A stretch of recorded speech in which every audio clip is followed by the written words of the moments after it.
हो चुके हैं, देव पथ के पथिक हैं हम, योग पथ के पथिक हैं हम, वेद पथ के पथिक हैं हम। व्याधियां तन की मिटी और त्राण सीमाएं कटी, मन की निराशाएं मिटी, सम मार्ग अपना जो चुके।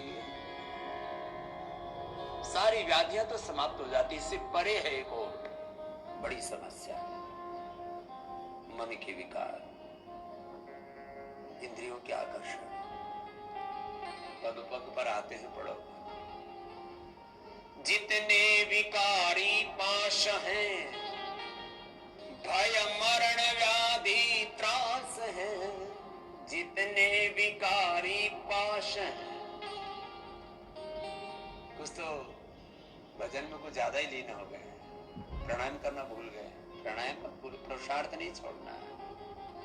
जितने विकारी पाश हैं, भय मरण व्याधि त्रास है, जितने विकारी भय मरण व्याधि त्रास है, सब मानसिक उपहास है, सब मानसिक उपहास हम सजग हैं, बस सोच चुके हैं।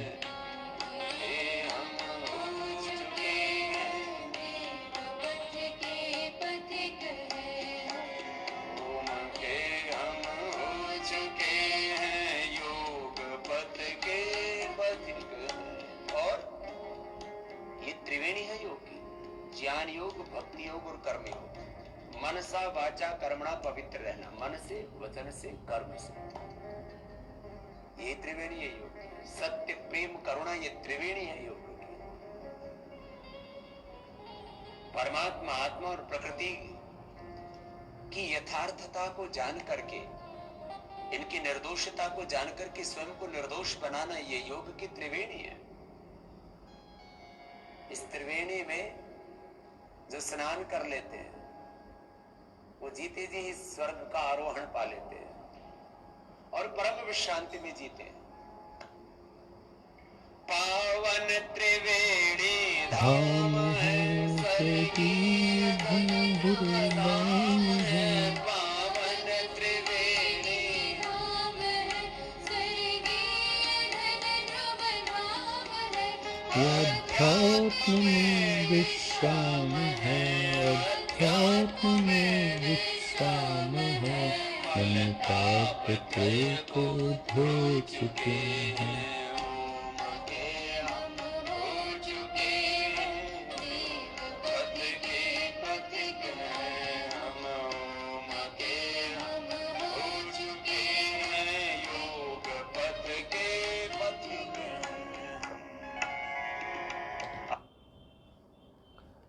प्रणाम। ओम श्री परमात्मने नमः। ओम श्री गुरुभ्यो नमः, सर्वेभ्यो नमः। आप सबको बहुत नमन करते हुए, अभिनंदन करते हुए, आज विनायक दामोदर सावरकर जी की पावन जयंती का अवसर है। जो जो लोग राष्ट्र के लिए अपने जीवन की आहुतियाँ देते हैं, ये कृतज्ञ राष्ट्र उनको नमन करता है। पुणे महाराष्ट्र से जुड़े हुए वीर सावरकर को 2 जन्म की कैद में मिली। उनको लेकर बहुत सी भ्रांतियाँ लोगों ने उठाने की कोशिश की, परंतु राष्ट्रभक्त उन्हें आज भी अपना आदर्श मानते हैं। वह कहते हैं कि ऐसे लिखा करते थे, उनकी कलम तलवार की तरह होती थी। उन्होंने स्वाभिमान जागृत करने का बड़ा कार्य किया है। भारत स्वाभिमान की ओर से, पतंजलि योग परिवार की ओर से उनको नमन करते हैं। आज की जो कक्षा है वह हम आरंभ करें। हमारे बहुत से भाई बहन अभी जुड़ रहे हैं, उनको भी अभी जुड़ने देने का अवसर देते हैं। तब तक हम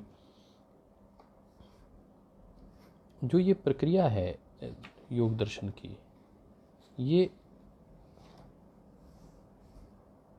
कम से कम हमें समाधिपाद और साधनपाद तो अवश्य याद होना चाहिए। तो जो मैं आपको कहूँ वो तो ये अभी तक के जितने भी सूत्र हैं इनको आपको सबको याद करना है। हमारी बहन विजय लक्ष्मी जी कह रही हैं आज रानी लक्ष्मीबाई की भी पुण्यतिथि है, तो उनको भी हम स्मरण करते हैं, उनको नमन करते हैं। हमारी महिला पतंजलि योग समिति पूज्य साध्वी बहन देवप्रिया जी और पूरी महिला समिति को आज के उनके आदर्श गौरव पुरुष इधर सावरकर जी और इधर स्वाभिमान की प्रतीक रानी झांसी को संपूर्ण राष्ट्र की ओर से नमन करते हैं। स्वातंत्र्य वीर सावरकर की जयंती और रानी लक्ष्मीबाई का पुण्यतिथि होना ये सभी राष्ट्रभक्तों को जागृत कर रहा है कि हम सब राष्ट्रभक्त अपने गौरव और अपने स्वाभिमान को पहचानें। संगठन में क्या शक्ति होती है, आइए उस संगठन शक्ति को एक सेकेंड, आवाज आ रही है?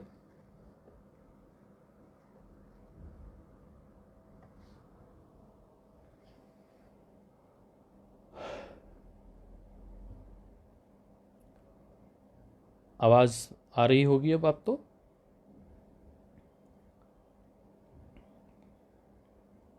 आवाज क्लियर है?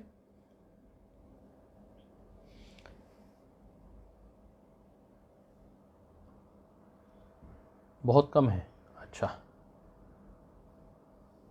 तो हमने कहा कि आज स्वातंत्र्य वीर सावरकर जी की जयंती और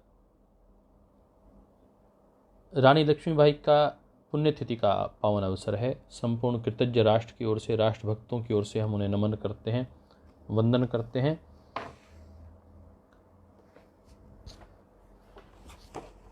आइए आज के क्रम को हम आगे बढ़ाने का प्रयास करते हैं।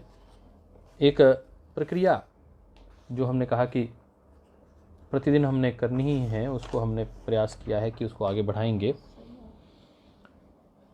वह है, एक बार सब लोग मिलकर उच्चारण करेंगे, ओम। अथ पातंजल योग दर्शनम समाधिपादः अथ योगानुशासनम योगश्चित्तवृत्तिनिरोधः तदा द्रष्टु स्वरूपे अवस्थानम वृत्तिसारूप्यम इतरत्र वृत्तिसारूप्यम इतरत्र वृत्तिसारूप्यम इतरत्र वृत्तया पंचतया क्लिष्टा क्लिष्टा वृत्तया पंचतया क्लिष्टा क्लिष्टः प्रमाण विपर्यये विकल्प निद्रा स्मृतयः प्रमाण विपर्यये विकल्प निद्रा स्मृतयः प्रत्यक्ष अनुमान आगम प्रमाणानि प्रत्यक्ष अनुमान आगम प्रमाणानि विपर्ययो मिथ्याज्ञानम विपर्ययो मिथ्याज्ञानम अतदरूप प्रतिष्ठम विपर्ययो मिथ्याज्ञानम अतदरूप प्रतिष्ठम शब्दज्ञानानुपाति वस्तुशून्यः विकल्पः शब्दज्ञानानुपाति वस्तुशून्यः विकल्पः अभाव प्रत्यालंबना वृत्तिर्निद्रा अभाव प्रत्यालंबना अनुभूत विषयः असंप्रमोषः स्मृतिः। अनुभूत विषयः असंप्रमोषः स्मृतिः। अनुभूत विषयः संप्रमोषः स्मृतिः। आपको समझाने के लिए मैंने इसको संधि विच्छेद कर दिया। अनुभूत विषयः असंप्रमोषः स्मृतिः। नहीं तो ऐसे उच्चारण में कैसे बोलेंगे? अनुभूत विषयः संप्रमोषः स्मृतिः। अभ्यास वैराग्याभ्याम तन्निरोधः। अभ्यास वैराग्याभ्याम तन्निरोधः। अभ्यास वैराग्याभ्याम तन्निरोधः।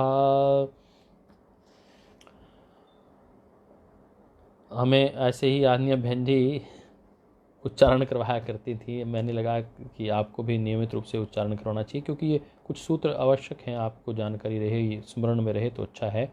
आज हम जिस वृत्ति की चर्चा कर रहे हैं उसका नाम है अनुभूत विषयः असंप्रमोषः स्मृतिः। तो हमने इसको ध्यान से पढ़ना है। अनुभूत स्मृति कब पैदा होती है? जब आपने अनुभव कर लिया हो। आपने आम खाया, आम देखा एक बात है, आम खाया, खाने के बाद जो वह रस था, उस रस ने आपको एक स्मृति, आपका अनुभव बना दिया। हम दक्षिण में जाते हैं तो पायसम खाने को मिलता है, तो पायसम खाया और उसका अनुभव आपके स्मृति में रह गया। बंगाल में लोग रसगुल्ला खाते हैं, वही वहाँ का रसगुल्ला बहुत अच्छा था। वो एक जो स्मृति बनी रहती है वो अनुभव होने के बाद की स्मृति है। वो कहते हैं अनुभूत विषयः असंप्रमोषः। अनुभूत विषय जो मिटे नहीं हैं, जो बार बार उठ रहे हैं, उसे स्मृति कहते हैं। Memory is when the vrittis of perceived subject do not slip away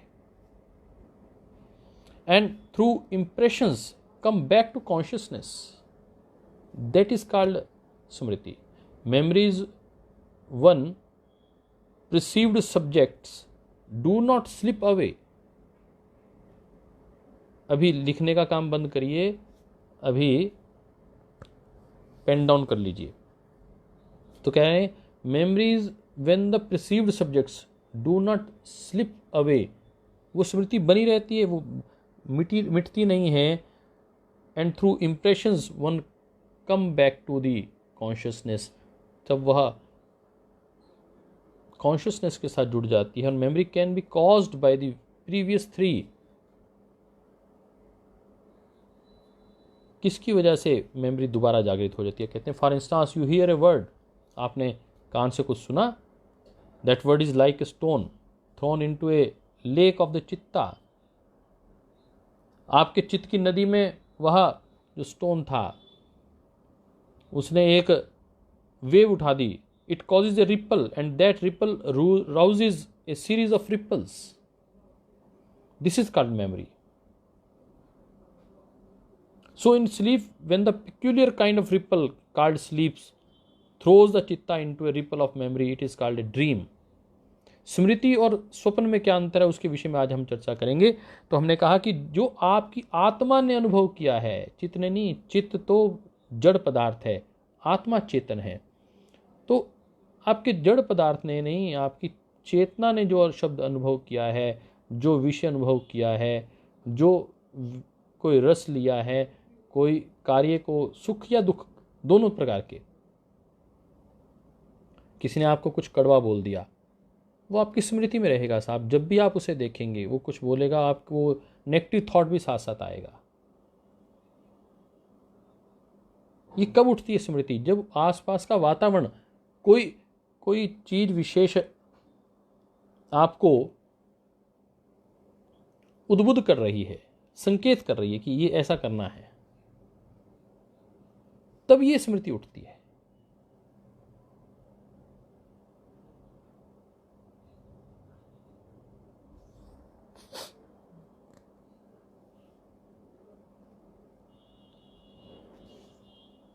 तो हमने कहा कि memory can be caused by the previous three. For instance you here a word, आपने कान से कुछ सुना, आंख से कुछ देखा, कोई चीज़ का रस लिया, किसी चीज़ को टच किया, वैसी ही कोई चीज़ दिख गई, तो वो पहली जैसी स्मृति जागृत हो जाएगी। तो कहते हैं कि सो इन स्लीप, आपका जो स्वप्न है और जो स्मृति है दोनों में क्या अंतर है? जो स्वप्न होता है वह स्वप्न आपकी कल्पनाओं का सारा खेल है। आपके सिर पर कोई का सींग लगा दोगे, किसी के बड़े मकान में चल जाओगे, किसी के आप अभी मैंने कहा कि वाइट हाउस, तो आपके सामने वाइट हाउस आ गया, आप वाइट हाउस के अंदर बैठे हैं और ट्रंप के साथ बातचीत कर रहे हैं, ये कल्पना मात्र है। तो स्वप्न में कल्पनाएं आती हैं, परंतु जागृत अवस्था में आप अनुभवों को याद करते हैं, जो आत्मा आपका अनुभव करती है। तो इसलिए स्मृति बहुत महत्वपूर्ण है।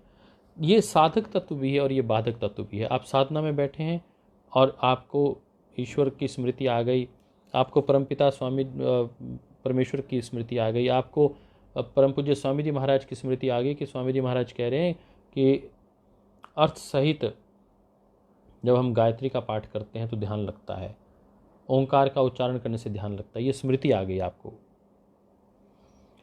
आपको योग कक्षा की स्मृति आ गई, हठ योग कक्षा के किसी विषय की स्मृति आ गई और आपने उसको फॉलो करना शुरू किया, तो ये साधना में साधक तत्व हो गया। परंतु यदि आपको किसी रस की स्मृति आ गई, आप साधना में बैठे हैं, किसी ने आपको डांटा था उसकी स्मृति आ जाए, किसी ने आपको बहुत प्रेम किया था उसकी स्मृति आ गई, किसी ने आपको बहुत भोजन अच्छा खिलाया था उसकी स्मृति आ गई, तो आपकी साधना में बाधक तत्व हो जाएगा। तो स्मृति बहुत बड़ा कार्य करती है, जो आती है और आपके मन में विकार पैदा करती है या फिर आपको साधना की ओर जोड़ती है। तो हमने कहा वृत्ति दोनों प्रकार की होती है। स्मृति अच्छी भी हो सकती है, अक्लिष्ट, और क्लिष्ट क्लेश युक्त भी हो सकती है। तो आप उससे पीछा छुड़ाना चाहते हैं, फिर आपको लगता है कि मुझे ये स्मृति तंग कर रही है, मेरे इस काम में बाधा कर रही है, मुझे इससे हटना है, फिर आप खिन्न हो जाते हैं, फिर आप गुस्सा करते हैं। तो उसका एक तरीका बताया है कि आप उसको कैसे रोक सकते हैं। केवल मात्र इस स्मृति को ही नहीं, आप ये पांचों जो वृत्तियां उठी थीं, प्रमाण, विपर्य, विकल्प, निद्रा, स्मृतयः, इन पांचों वृत्तियों को आप रोकने का प्रयास करेंगे, उनसे जूझते रहेंगे, लड़ाई करेंगे कि क्यों नहीं जा रही है, बार बार मुझे परेशान कर रही है, मेरा काम नहीं करने दे रही, तो आप मुश्किल में आ जाएंगे। तो आपको करना है कि आप अगले श्लोक पर चले जाएं, अगले सूत्र पर चले जाएं और अगले सूत्र पर आपको वह उसका उत्तर मिलेगा। तो हमने कहा कि स्मृति क्या है, जो आप अनुभूत करते हैं, और जो स्वप्न क्या है, उसमें भी वृत्ति उठती है, मेमोरी ही आती है, परंतु किसकी मेमोरी आती है? जो आप कल्पना करते हैं। दोनों में अंतर है, एक जागृत की है और एक स्वप्न की है। स्वप्न में आप कल्पना करके कुछ भी नेगेटिव पॉजिटिव आगे पीछे कर सकते हैं, और यहाँ पर जागृत अवस्था में आपको जो अनुभूत हुआ है, कोई स्पर्श हुआ, कोई आपने भोजन किया, कोई रस की ग्रहण किया, कोई कान से को अच्छा अर्थ सुना, तो आपको याद आएगा। तो जिन्होंने लेवल 2 लेवल 3 के एग्ज़ाम देने हैं वो इसकी तैयारी कर लें, और बहुत जल्दी मैं आपको इसके विषय में जानकारी दूंगा, और आपको इसकी पूरी ट्रेनिंग हमारा मन है कि लगभग 2-3 हज़ार बहुत अच्छे योग साधक साधिकाएं तैयार हों, जो आगे फिर ट्रेनिंग देने का काम कर सकें, मास्टर ट्रेनर बनाने का काम करने का मन है। तो मैं उसके दृष्टिकोण से ये सारी तैयारी करवा रहा हूँ। तो स्मृति तो पूर्व जन्म की भी हो सकती है। पूर्व जन्म की स्मृति बहुत थोड़े समय के लिए रहती है। बापू पाडलकर कह रहे हैं, बचपन में बहुत जो शांत मन जिसका रहता है या बहुत विचलित जिसका मन रहता है, उसको थोड़ी देर के लिए कुछ स्मृतियाँ आती हैं, परंतु उस समय के साथ साथ दूर हो जाती हैं। कई बार हम स्मृतियों को चाहते हैं कि वो निकल जाएं, परंतु वो बनी रहती हैं। अगला जो वाक्य है उसको समझते हैं। अभ्यास वैराग्याभ्याम तन्निरोधा, अभ्यास वैराग्याभ्याम तन्निरोधा। तो कहते हैं कि वैराग्य से और अभ्यास के निरंतर अभ्यास करने से, निरंतर वैराग्य का अनुपालन करने से आप इनको रोक सकते हैं। किनको? इन पांचों वृत्तियों को रोक सकते हैं। और जब तक ये नहीं रुकेंगी, ये मन चलता रहेगा, तब तक आप समाधि में नहीं जा सकते। तो आइए हम अब वैराग्य कब पैदा कर पाएंगे। तो वैराग्य कह रहे हैं कि विवेक जागृत जब तक नहीं होगा तब तो वैराग्य हो ही नहीं सकता। तो पहले विवेक जागृत करना कि क्या सत्य है क्या असत्य है, क्या ज्ञान है क्या अज्ञान है, क्या ठीक है क्या ठीक नहीं है, अत्यंत महत्वपूर्ण है। तो कह रहे हैं the mind to have the non attachment must be clear, good and rational.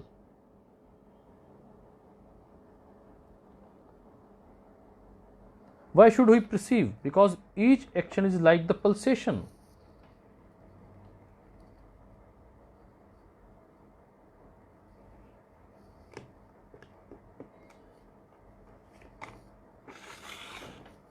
आज मुझे एक पुस्तक मिली, मैंने उसके विषय में मैंने कहा था, स्वामी विवेकानंद जी ने जो योग दर्शन पे लिखा है, आज मैं उसकी कमेंट्री आपके साथ पढ़ रहा हूँ। बहुत सुंदर अभ्यास वैराग्य अभियान पे लिखा उन्होंने।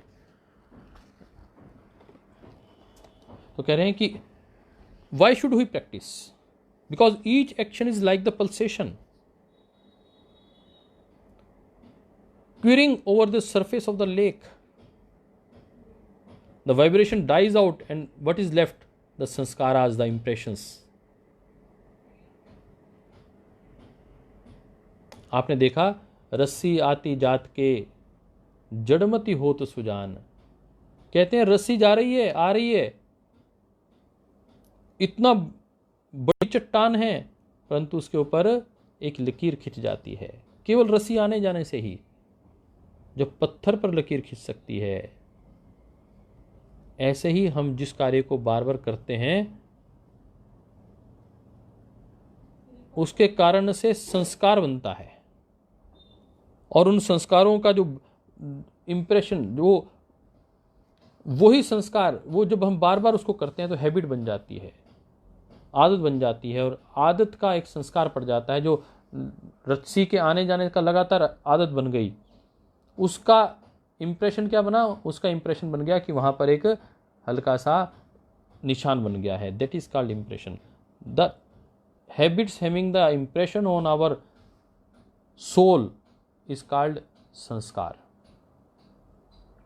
मैंने उपनिषद पढ़ते हुए ये लाइन पढ़ी तो मुझे बहुत आनंद आया। मैं ढूंढता रहा कि संस्कार किसे कहते हैं, संस्कार किसे कहते हैं, मुझे कहीं उत्तर नहीं मिलता था। संस्कृति किसे कहते हैं, संस्कार किसे कहते हैं? भैया संस्कार ये है, the impression of your habits on your soul, the atma is called the sanskar. तो कह रहे हैं कि when a large number of these impressions is left on the mind, they coalesce and become a habit. It is said habit is second nature. यही प्रकृति है। एक प्रकृति बाहर होती है, एक आपकी व्यक्तिगत प्रकृति होती है। ये हैबिट्स ही आपकी प्रकृति बनती हैं।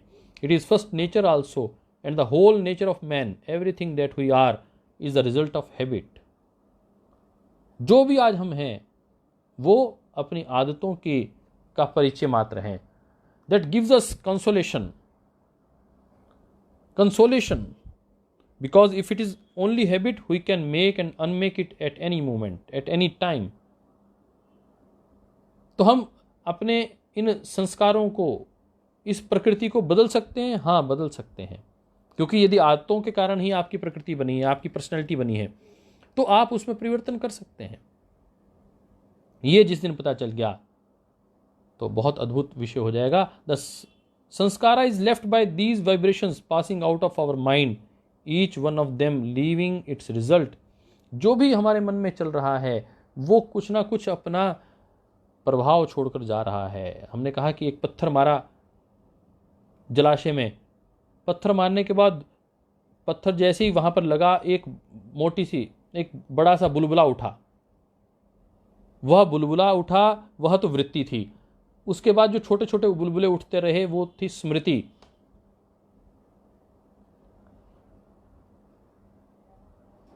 और ये जो हैबिट्स थी, जो हमारे दिन में लगातार हम जो भी कार्य करते हैं, हम जब गुस्सा करने की हमारी आदत हो जाती है।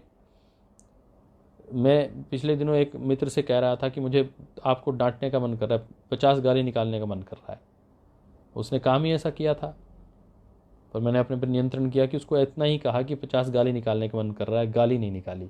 मैंने अपने आप बदलाव किया कि उसको मुझे अच्छे से डांटना था। अब कई एक मेरे साथ मित्र हैं, उन्होंने कहा कि मुझे आपसे लड़ने का बहुत मन कर रहा है। तो ये आपकी हिंसात्मक प्रवृत्ति है, आपकी लड़ना आपका स्वभाव है, इसका मतलब आपकी हैबिट है। कठोर बोलना आपका हैबिट है। कुछ कहते हैं जी हमें बताइए हमसे क्या गलती हो गई। भैया कैसे बताएं, आपकी वो तो आदत है, एक के बाद दूसरी गलती करते हैं आप। तो दैट इज कॉल्ड संस्कार। वो संस्कार बन गए, वो आपकी पर्सनैलिटी बन गया, उसमें आप परिवर्तन नहीं कर पा रहे, परंतु कर सकते हैं। Our character is the sum total of these marks and according as some particular wave prevails one takes that tone. जैसी जैसी कोई भाव आता है वैसे वैसे हम बन जाते हैं। If good prevail one becomes good, if wickedness comes one wicked, if joyfulness one becomes happy. The only remedy for bad habit is counter habits. यदि आपके सामने कोई बुरा विचार या बुरी आदत बार बार उठ रही है तो क्या करें, उसको काउंटर करने के लिए अच्छी आदतों का प्रयोग ज़्यादा शुरू कर दीजिए। आप पहले 90% बुरी आदतों के साथ थे, बुरी स्मृति में थे, 10% अच्छी स्मृतियाँ थी, तो आप ऐसा करिए पहले 50% अच्छी स्मृतियों को लाना शुरू करिए, फिर 60%, फिर 70%, धीरे धीरे उस प्रयास को, अभ्यास को बढ़ाइए, तभी आप उस पर नियंत्रण कर पाएंगे। The only remedy for bad habits is counter habits. हम आएगा इस विषय में कि कैसे विक्षेप किया जाता है कि जिस व्यक्ति के विषय में मान लिया मोह हो गया, जिस भोजन से आपको मोह हो गया, अब एक व्यक्ति को डायबिटीज़ है, उसको मीठा नहीं खाना, तो क्या करे, वो उसमें उसके अवगुण देखना शुरू कर दे, तो निश्चित रूप से उससे आप दूर हट जाएंगे। किसी व्यक्ति विशेष से दूर होना है तो उसके अवगुण देखने शुरू कर दो, तो उससे दूर हो जाएंगे। तो हमने कहा था only remedy for bad habit is counter habits. यदि आपको अच्छे गुण लाने हैं तो बुरे गुणों का प्रतिकार करना पड़ेगा। All the bad habits have left their impressions are to be controlled by good habits. जिन आदतों ने हमारे अंदर संस्कार बनाया है, बार बार हमने वो आदतों को अपनाया, बार बार वो आदतों का प्रयास किया, तो हमारे अंदर वो संस्कार बन गए। तो हम कह रहे हैं, स्वामी विवेकानंद कह रहे हैं कि आप अच्छी अच्छी बातों को बार बार दोहराना शुरू करिए, बार बार उन्हें करने का प्रयास करिए, तो अच्छी बातों का संस्कार बनना शुरू हो जाएगा। यद्यपि ये कठिन है, परंतु ये संभव है, ये संभव है। Go on doing good things. तो कह रहे हैं कि go on doing good thinking, holy thoughts continuously. That is the only way to suppress base impressions. भाई भंवरलाल जी सबको संकेत कर रहे हैं कि सब लोग शेयर करें, तो जो लोग निरंतर शेयर कर रहे हैं उनका आभार, जो नहीं कर रहे उनका भी आभार, कम से कम कुछ तो अच्छा कर रहे हैं। Never say any man is hopeless. किसी को होपलेस होने की आवश्यकता नहीं, और किसी को कहना नहीं है कि आप होपलेस हैं, because he only represent a character. ये उसके अंदर एक आदत बन गई है, a bundle of habits, and these can be checked by new and better ones. If you have negative thoughts, but you have to change your habits to sit with the positive thoughts, to sit with the positive persons, to read the positive books. Automatically time will change and a process will come, and only the positivity will be there in your mind, in thoughts, in your actions. This can be checked by the new and better ones. So we can say the character is a repeated habit. What is the character? Character is equivalent to the repeated habits, and repeated habits alone can reform the character. यदि आपके चरित्र में कुछ नकारात्मक आ भी गया है तो आप अभ्यास पूर्वक अच्छी वस्तुओं के लगातार अभ्यास से उसमें परिवर्तन कर लेंगे। मैंने देखा परम श्रद्धेय स्वामी जी महाराज के पावन सानिध्य में श्रद्धेय स्वामी जी महाराज को अपने आसपास के लोगों के व्यवहार में परिवर्तन करते हुए साहब, जो रिफॉर्मिस्ट होते हैं वो स्वयं उनका इतनी आभा रहती है कि उनके संपर्क में आने वाले के भी जीवन में रिफॉर्म होना शुरू हो जाता है। आइए आप भी वैसे ही बने, आप भी प्रकाश पुंज बने, आप भी ज्योतिर्लिंग बने और आपसे प्रकाश लेके अन्य लोगों के जीवन में भी सुधार आना शुरू हो। ये अत्यंत महत्वपूर्ण है। इसलिए कहा कि अभ्यास वैराग्याभ्याम तन्निरोधा, अभ्यास करना पड़ेगा और वैराग्य के लिए विवेक जागृत करना पड़ेगा। तो हमने कहा कि विवेक कैसे जागृत होता है, वैराग्य किसे कहते हैं? तो विवेक जागृत होता है सद्ज्ञान के माध्यम से, सद्गुरु के माध्यम से, सद्विचारधारा और सत्संग के माध्यम से, उससे विवेक पैदा होता है। बिन सत्संग विवेक न होई, रामचरितमानस में कहा गया है कि सत्संग जब तक नहीं होगा, ये हम सब लोग क्या बैठे हैं, ये सत्संग ही है। बिन सत्संग विवेक न होई। अगली लाइन आप लिख के भेजिए, और राम कृपा बिना सुलभ ना सोई। और राम की कृपा के बिना यह संभव ही नहीं है। तो आप और हम यदि बैठ के कर रहे हैं तो उस प्रभु की कृपा है, पूज्य गुरुवर का आशीर्वाद, नहीं तो ये तो संभव ही नहीं है कि आप बैठें और हम कुछ कहें या आप कुछ लिखें और हम उसको पढ़ें, जब तक उसकी कृपा नहीं बनती है। तो कह रहे हैं कि never say any man is hopeless. किसी को होपलेस होने की आवश्यकता नहीं कि मेरे जीवन में तो ये नकारात्मकता हो गई, मैं कैसे करूं। हम इसको परिवर्तित कर सकते हैं। मैंने देखा कुछ लोग बैठ जाते हैं, मुझे ये चोट लगी है, मुझे ये समस्या आ रही है, मैं नहीं कर पा रहा हूं। भैया नहीं कर पा रहे तो कोई बात नहीं,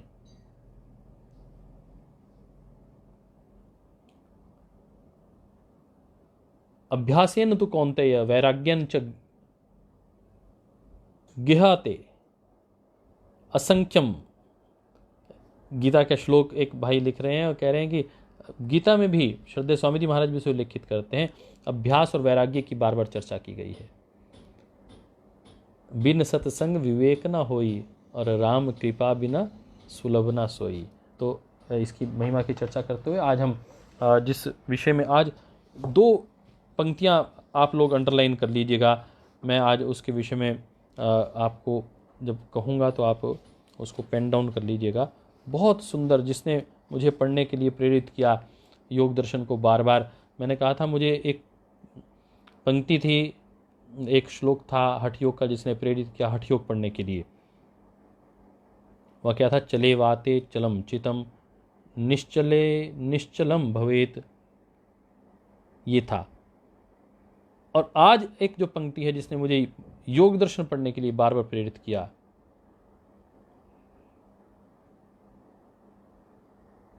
भाई अशोक त्यागी जी हिंदी में लिख रहे हैं, जैसा हम करते हैं व सोचते हैं वैसा अति चेतन अवचेतन मन में जो उसका इंप्रेशन रह जाता है वह हमारे संस्कार बनते हैं। तो संस्कार किसे, वो संस्कार की डेफिनेशन नहीं दे पा रहे थे यहाँ पर, ना मेरे समझ में आती थी अशोक जी। तो ये ध्यान में आया कि जो हम कार्य करते हैं उसका इंप्रेशन पड़ जाता है, जो छाप पड़ती है, ये कहीं शब्द नहीं आता था। ये मुझे उसमें पढ़ने को मिला, उपनिषद का वो मैं पढ़ रहा था। हमारे आदरणीय रामास्वामी बहुत अच्छे उपनिषद के लेखक हैं। मैं कल वो पुस्तक आपको दिखाऊंगा जो मैं मेरा स्वाध्याय में मैं रखता हूँ, तो उसके विषय में चर्चा कर रहे थे। मैंने कहा कि एक वाक्य जिसने मुझे बहुत प्रेरित किया इस पुस्तक के लिए, आप भी नोट करें। चित्त नदी नाम उभयतो वाहिनी वहति कल्याणाय च वहति पापाय च। महर्षि व्यास की ये पंक्ति है योग दर्शन के इस अभ्यास वैराग्याभ्याम तन्निरोधा में, आप देखेंगे मैंने अंडरलाइन किया हुआ है।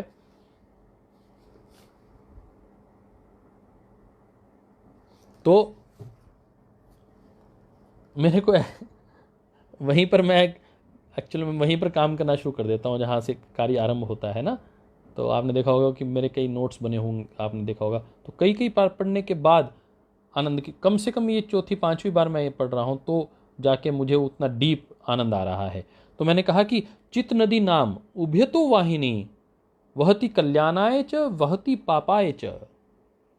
पूज्य वैद्य देवेंद्र बत्रा जी करनाल से जुड़े हैं, उनको भी मेरा बहुत प्रणाम। उनका आशीष मेरे लिए बड़ा सौभाग्य का विषय है। तो कह रहे हैं कि चित्त रूपी नदी जो है उसकी दो धाराएं बहती हैं। एक धारा तो व्यक्ति को कल्याण की ओर लेके जाती है और दूसरी वही धारा पाप की ओर लेके जाती है। मैंने आज तक जो नदी सुनी थी वह ऊपर से नीचे की ओर जाते हुए सुनी थी, परंतु इन्होंने कहा कि एक ऐसी नदी है जो व्यक्ति को नीचे से ऊपर भी ले जा सकती है। चित्त नाम नदी, जो चित्त नदी है, चित्त नदी नाम उभयतो वाहिनी, वो दोनों ओर चलती है साहब। यदि वो ऊपर से नीचे चले, व्यक्ति का उच्च चेतना है वो नीचे की ओर जाने लगे तो व्यक्ति निम्न चेतना में आ जाएगा, और ये निम्न चेतना से चलने का शक्ति लगा ले, पूरी ताकत लगा ले, तो निश्चित रूप से उच्च चेतना में स्थापित होगा, अतिमानस चेतना में स्थापित होगा, कोई ताकत रोक नहीं सकती। तो भाई पीयूष कांत जी लखनऊ से हमारे बहुत प्रिय साथी हैं, वो भी जुड़े हैं, उनका बहुत अभिनंदन। तो हमने कहा कि विवेक मार्ग की ओर झुकी हुई ये कल्याण के लिए बहती है, जो धारा संसार की ओर ले जाने के सामर्थ्य से युक्त है वह अविवेक पैदा करती है। एक धारा हमें संसार की ओर ले जाती है, एक धारा हमें ईश्वर के साथ जोड़ती है। तो कहा कि चित्त नदी नाम उभयतो वाहिनी। इस पंक्ति ने मुझे योग दर्शन को बार बार पढ़ने के लिए प्रेरित करती है। पंक्ति, चित्त नदी नाम उभयतो वाहिनी, वहति पापाय चह, वहति कल्याणाय चह, वहति कल्याणाय च, वहति पापाय च। तो इसके लिए कह रहे हैं कि अविवेक विषय की ओर जो खींचती है वह पाप वह है। इन दोनों में से वैराग्य के द्वारा अविवेक विषय वाली जो धारा है वो सुखाई जाती है। अविवेक वाली जो धारा है उसको सुखा देते हैं, किससे? अभ्यास से। अभ्यास के द्वारा विवेक स्रोत उद्घाटित किए जाते हैं। जो बार बार हम विवेक की बात कर रहे हैं, वैराग्य लाने के लिए विवेक करना पड़ता है, और विवेक के लिए क्या करना पड़ता है? अभ्यास करना पड़ता है। इसलिए पहले अभ्यास करो, कोई अच्छी चीज मिल जाए, अच्छा सत्संग मिल जाए, अच्छे गुरु मिल जाए, उनके सत्संग को निरंतर बना के रखो, अभ्यास करते रहो, योग का लगातार अभ्यास करते रहो, योग दर्शन का लगातार अभ्यास करते रहो। निश्चित रूप से विवेक जागृत होगा, पहले सद्ज्ञान जागृत होगा, और जब सद्ज्ञान जागृत हो जाएगा, अच्छा और बुरे का पता चल जाएगा, तो वैराग्य हो जाएगा। तो इस प्रकार चित्तवृत्ति निरोध इन दोनों के अभ्यास और वैराग्य के अधीन है। तो कहते हैं कि वैराग्य का अर्थ ये नहीं है कि आपको असत्य को छोड़ना है, सत्य को ग्रहण करने का नाम भी वैराग्य है। महर्षि दयानंद ये बात बार बार कहते हैं, सत्य को ग्रहण करने और असत्य के छोड़ने में सर्वदा उद्यत रहना चाहिए, सर्वदा उद्यत रहना चाहिए। आपको पता चल जाए कि असत्य है, बस उसी दिन से जो सत्य नहीं हो सकता, ये जीवन में घटित नहीं हो सकता, इसमें हम आगे नहीं बढ़ सकते, इसमें आगे बढ़ सकते हैं, ये विषय ठीक रहेगा, ये जीवन में ठीक नहीं रहेगा, ये तय हो जाए तो बस उसको फाइनल कर लें। तो सोम अरोड़ा जी कह रहे हैं कि कौन से सूत्र में है ये? भैया पहला समाधिपाद, और समाधिपाद का यह 12वां श्लोक है, सूत्र है योग दर्शन में। और मैं जो पढ़ रहा हूँ ये ऋषि व्यास का जो टीका है योग दर्शन के ऊपर वह पढ़ रहा हूँ। तो मैंने कहा, वो कह रहे हैं चित्त नदी नाम उभयतो वाहिनी, वहति कल्याणाय वहति पापाय च। तो हमने कहा कि ये पूज्य स्वामी सत्यमपति जी ने इसका और विश्लेषण किया है। तो हम इसको कह रहे थे कि विवेक जो है वो जड़ चेतन के विषय में धर्म अधर्म क्या है, सत्य सत्य क्या है, विद्या अविद्या क्या है, उसके विषय में प्रकृति क्या है, जीवात्मा क्या है, ईश्वर क्या है, उसका ठीक ठीक स्वरूप बता देता है। तो ये यदि जानना है तो वेद, स्मृतियाँ, उपनिषद इसमें आपका सहयोग करती हैं। और वृत्तियों को रोकने और चित्र की एकाग्रता को सिद्ध करने के लिए मन, वाणी और शरीर से जो प्रयत्न किया जाता है उसको अभ्यास कहते हैं। कह रहे हैं कि अभ्यास किसे कहते हैं? वृत्तियों को रोकने के लिए। ऐसा नहीं कि कोई आप जंप लगा रहे हैं उसको आप अभ्यास कह रहे हैं, वृत्तियों को रोकने के लिए। शास्त्र का मतलब कोई भी शास्त्र पढ़ रहे हैं वो नहीं, मोक्ष शास्त्र। आप गीता जी पढ़ रहे हैं, आप उपनिषद पढ़ रहे हैं, वेद पढ़ रहे हैं, उसे ही मोक्ष शास्त्र का, उसके अलावा नहीं कहा। तो कह रहे हैं कि वृत्तियों को रोकने के लिए और चित्त की एकाग्रता को सिद्ध करने के लिए मनसा वाचा कर्मणा, मन, वाणी और कर्म से जो जो प्रयास किए जाते हैं उसे अभ्यास कहा जाता है। और उससे फिर विवेक जागृत होता है, और विवेक से फिर वैराग्य विवेक और वैराग्य को यथावक्त जो जानकर अभ्यास किया जाता है ही की ओर लेके जाता है साधक को।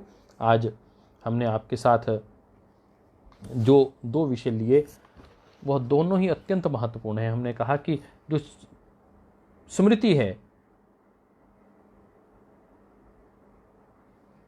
वो स्मृति कहाँ से पैदा होती है।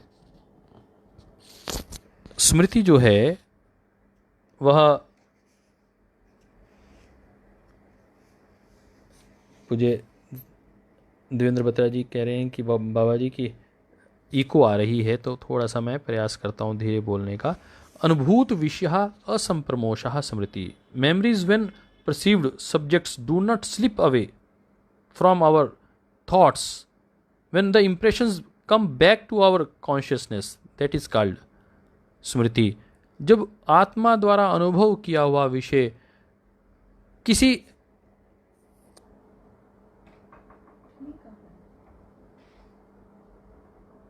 प्रकार का कोई भी परिदृश्य वातावरण जैसा बन जाता है, उस वातावरण को देख के वो स्मृति वापस उभर जाती है।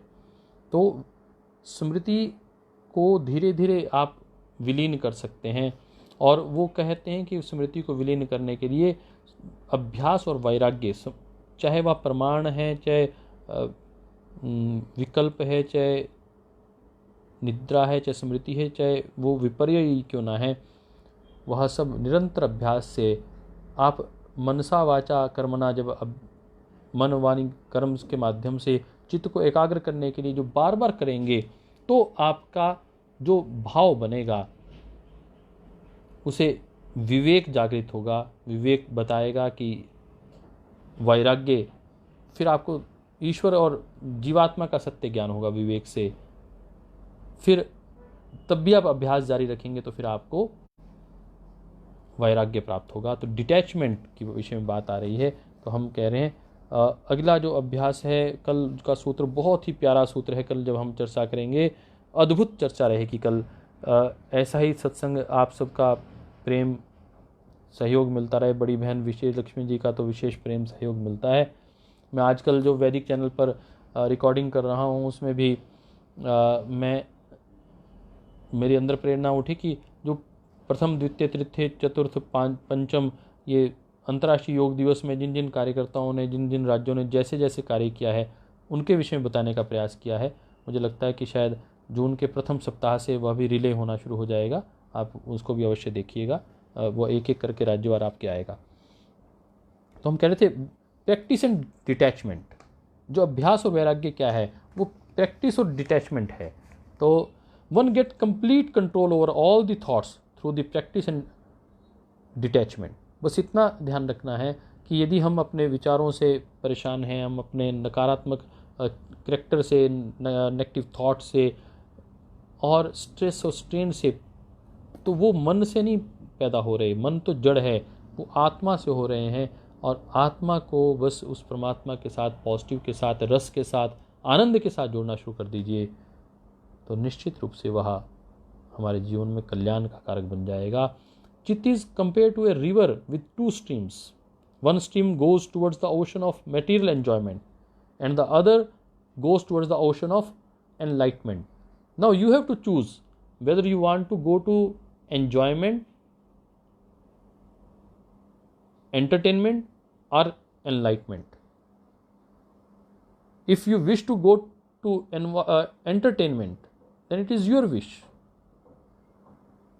And if you want to wish to go to enlightenment, then it is also your wish. In the first ocean, there are whales and sharks of anger and greed, causing constant trouble. The mind is always disturbed by pleasure and pain. जहां player होगा वहां pen होगा ही होगा, जहां सुख होगा वहां दुख होगा ही होगा।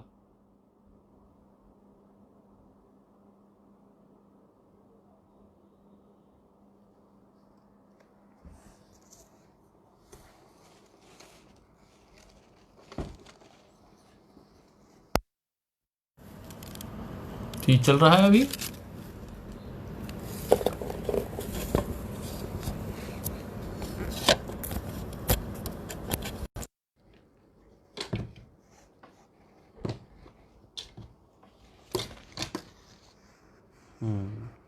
लगा कि शायद बीच में रुक गया है।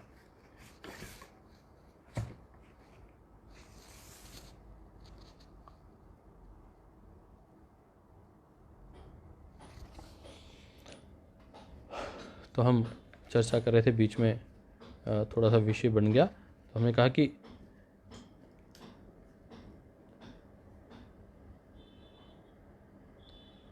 effort and perseverance, one can successfully direct the stream of chitta to the desired goal.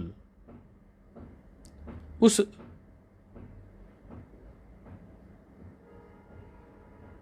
चित्त की जो नदी है उसकी ओर किस तरह प्रवाहित होना है उसके विषय में कहा गया था। Sutra teaches that self realisation and peace of mind are possible through the divine techniques of abhyasa. Abhyasa divine technique है, एंड वैराग्या।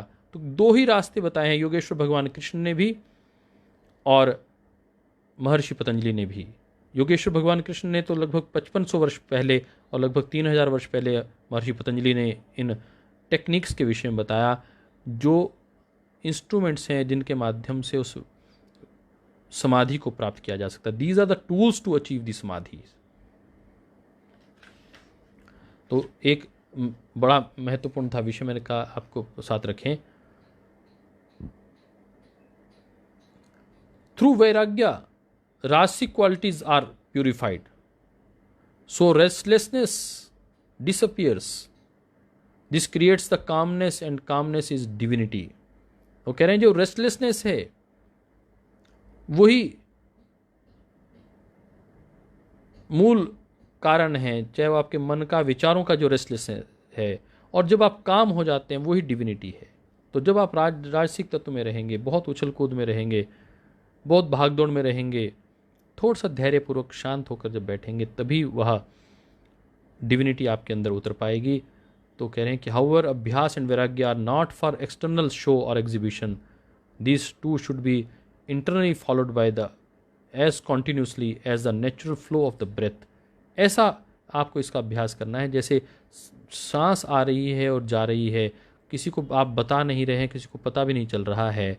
ऐसे ही ये अभ्यास दोनों का करना है आपको इन दोनों नासिका रंध्रों से, कि अभ्यास और वैराग्य करते हुए किसी को पता भी ना चले। इतना बहुत शांति के साथ करना है। और इसीलिए कह रहे हैं कि just as birds fly with 2 wings we walk with 2 feet.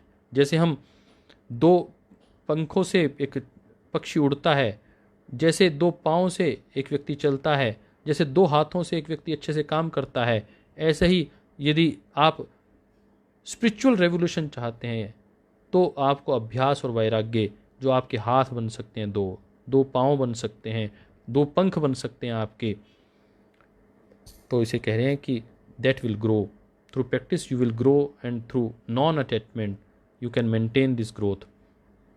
आप अभ्यास से अपनी स्थिति को बना के रख सकते हैं और उसको बढ़ाने का कार्य, निरंतर बढ़ाने का कार्य डिटैचमेंट के माध्यम से होगा। इसलिए practice sincerely and faithfully as you have learn from your guru, cultivate non attachment inwardly. अंदर से आपके नॉन अटैचमेंट का कार्य आरंभ हो। Although you live in the world with worldly people if you follow the footprints of the guru. कह रहे हैं कि आप संसार में रहते हैं और संसार के लोगों से आप निरंतर संपर्क में रहते हैं, तो ये है तो कठिन, परंतु आप अपने गुरु के बताए हुए मार्ग पर चलेंगे, योग दर्शन के मार्ग पर चलेंगे, तो निश्चित रूप से you will reach the state of perfection, there is no doubt about it.